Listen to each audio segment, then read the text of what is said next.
Hello sewers, today I'm going to show you how to put together a snail trail block. The first thing I recommend is sorting out all your triangles so that they are in all the correct sizes, and then when you've got your 4 little blocks in the middle, sew them together, and it makes it easier to see which triangles need to match up where. So each triangle is opposite to its partner. So I've got my pattern one there with the birds, then the grey, and then you move around and you put that one next to it. So bird, bird, grey, grey, bird, next to that bird, and grey and grey. And you just keep going around like that, doing opposites. So for the first one, you can see there, if I show you here, I've sewn my 2 opposite birds in here, and you can see that there's no corners to cut off because it's with the Archie quilt. Then all you need to do is finger press those up, finger press these ones down, and then you're able to add the next 2. You can stop to iron in between if you want to, or you can just do that at the end. So I'll sew these 2 on so you can see what happens. Just join those corners. All straight sewing and 1/4 inch, and I have my 1/4 inch foot on here.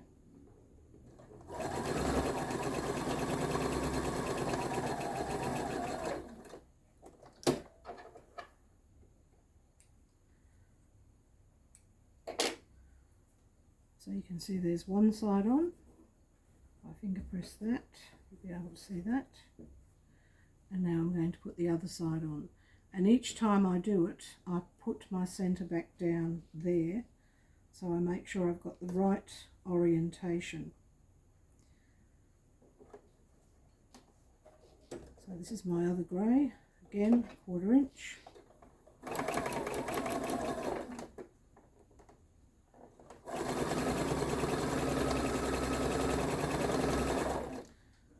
It might be time to change my needle as well.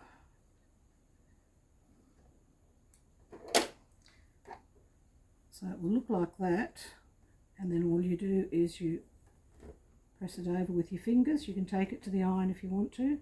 Now reorientate it so that you've got your pattern or whatever it is, your colour. With me it's going to be bird next to bird, grey next to grey, bird next to bird, grey next to grey. And what you can see there is that, again, where I did opposites here, I'll be doing opposites there. So I'll go back to the bird, and it's all straight stitching, not going around any curves this time.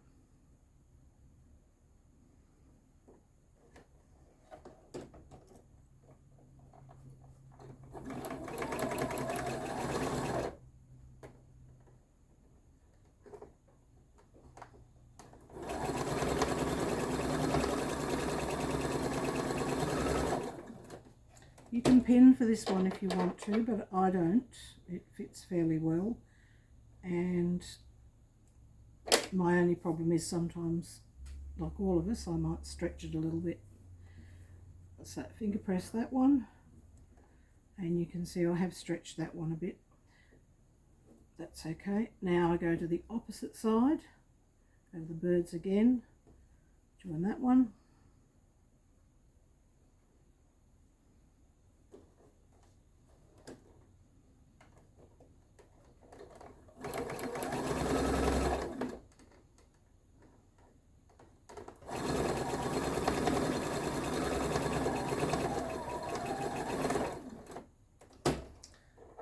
I was a little bit more careful with that one, so I didn't stretch it.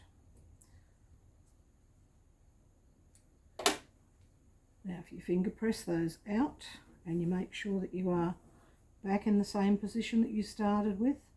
Now if you think you're going to get confused about this, take a photo with your mobile phone. So now I'm up to putting in the next grey round, opposite sides again.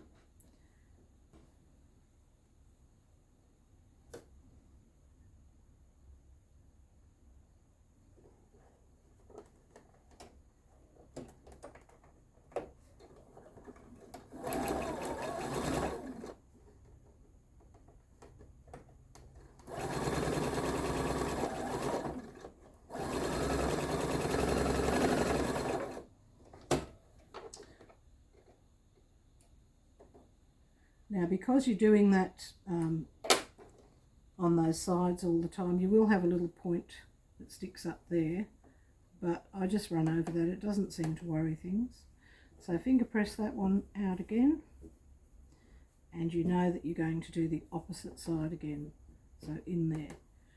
So each round is just doing opposites, but you have to remember that you need to do your bird next to your bird, your grey next to your grey. Whatever it is that you're sewing, of course, will be what you'll be remembering. So that's why I'm saying, if you think you're going to have trouble, take a photo with your mobile phone and you can refer back to it at any time if you get confused.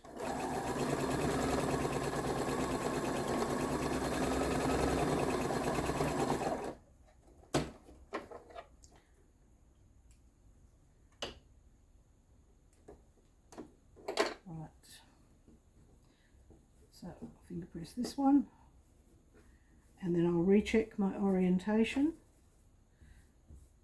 Right, so I started with my squares this way, with one bird upside down, the other way, and my birds to my right. So this one's going to go here, opposite sides again. So bird to bird.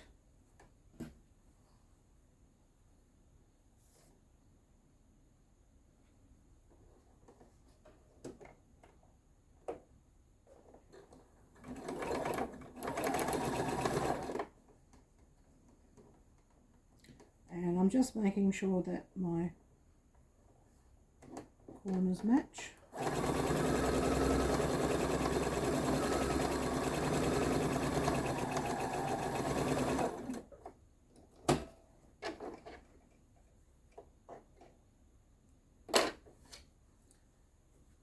And if I finger press that, you can see that's our next round. Put it back so I've got the orientation right, and bird to bird.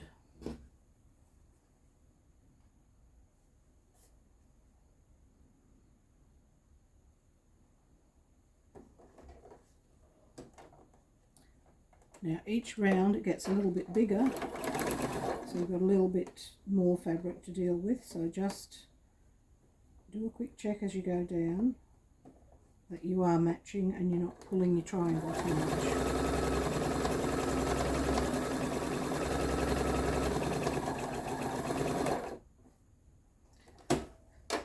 And you can see how, because I've got a bigger piece, I'm starting to shift things around here.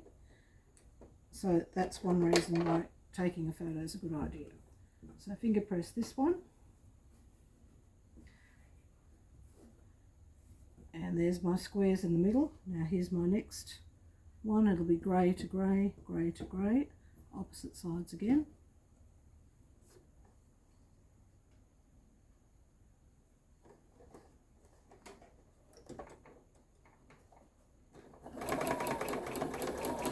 And I just take a few slow stitches to begin with, unless my foot gets a bit heavy there.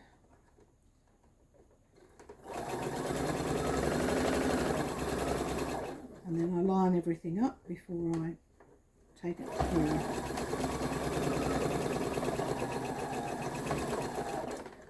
It's a good block to do because you don't have anything to match except your beginning and end, apart from your the centre seam of your little squares at the beginning.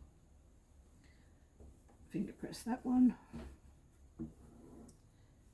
Add my other grey. Now it does look wonky at the moment because I'm not ironing as I go, but it's fine when it's ironed at the end.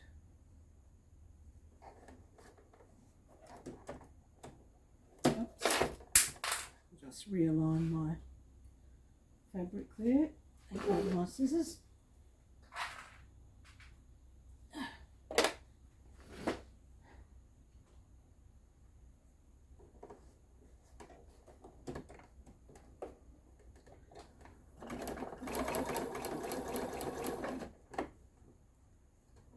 Line up to the other end, making sure I'm not stretching it.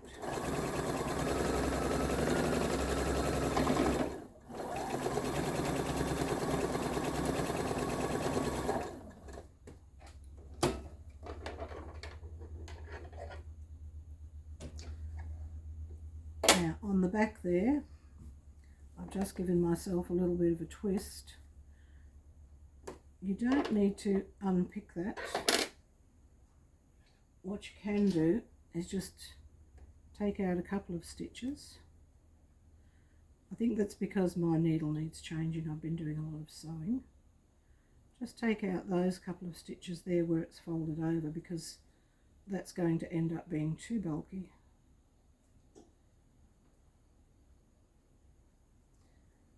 And then just pop it back under and restitch that little tiny bit. You don't have to unpick the whole seam. So as you can see, you're seeing all the normal problems that I have and everyone else has when they're sewing. I'm not editing anything out for you. So finger press that one, and you can see the block is almost finished. That's my last round coming up, and there's my bird, bird again, bird to bird. So these two go on first. Always the opposite triangles.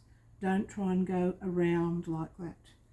It looks like that when it's finished, like it's going around, but we don't sew it that way.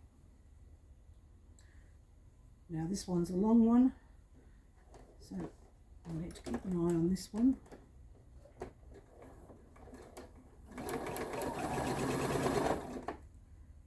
And I'll watch out for that middle this time, which I didn't do last time. Make sure I don't fold it. Because I think I'm like most people, I don't like to have to unpick and redo things.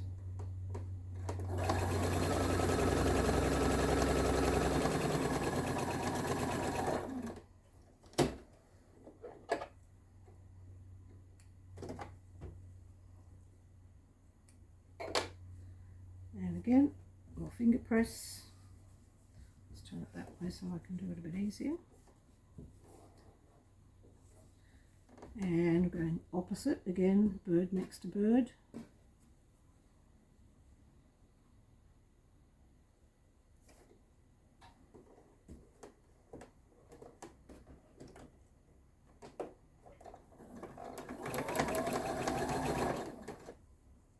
And I'm going to check my end and my middle. I don't have to match the middle, I just want to make sure I don't fold it over.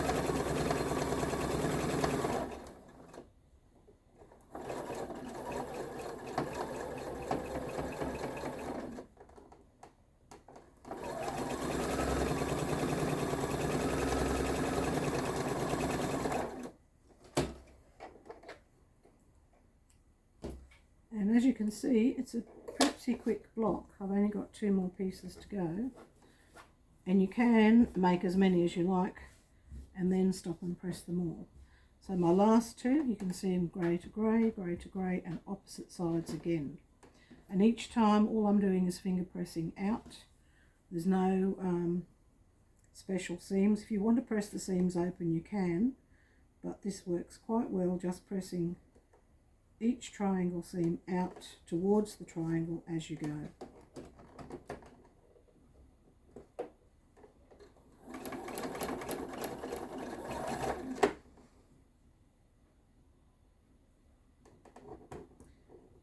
Now this is a good block, a nice size block, and you can match it with a plain block.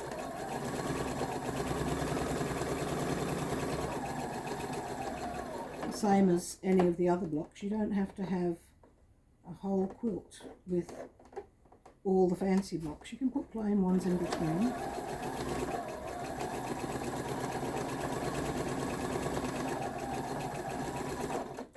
But you do get a nice secondary pattern with the snail trail.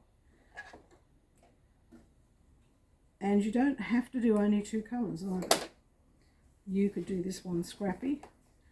I'm actually thinking about just doing one in just one colour, as in pinks or greens or something like that, and not worrying about that, just to see how it goes. Thinking about going from light to dark or dark to light.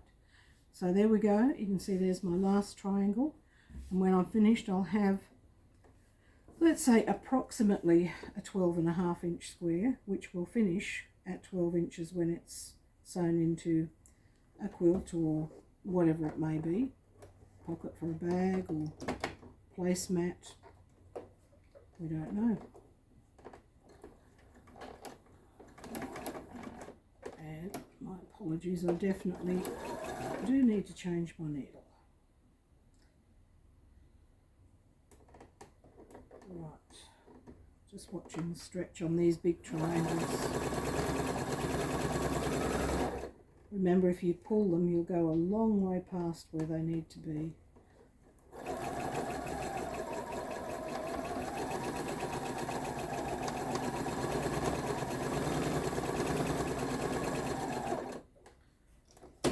And that's my snail trail, finished apart from being pressed. Now, I did cut,